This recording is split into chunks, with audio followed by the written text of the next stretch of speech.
ইতিমধ্যে রেমালের প্রভাব পড়া শুরু হয়েছে দীঘার সমুদ্র সৈকতে।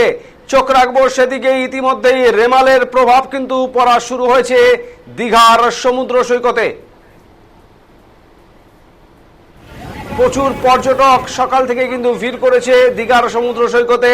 তাদেরকে নিরাপদ জায়গায় যাওয়ার জন্য মাইকিং করছে প্রশাসন। দীঘার সকল ব্যবসায়ী বন্ধুদের উদ্দেশ্যে জানানো যাইতেছে যে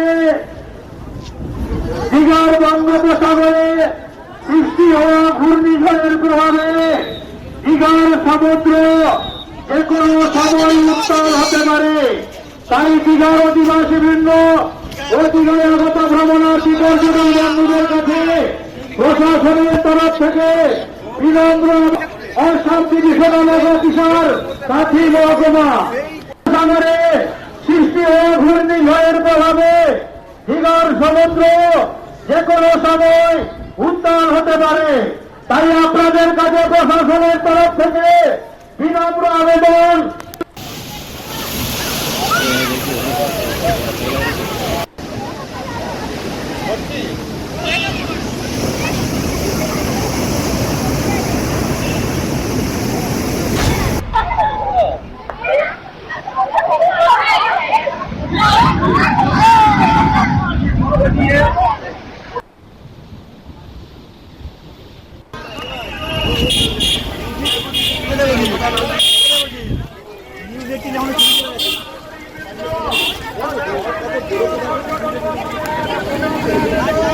প্রশাসনের পক্ষ থেকে সমুদ্রে জলে নামবেন না, সমুদ্রের কাছে ঘোরাঘুরি করবেন না।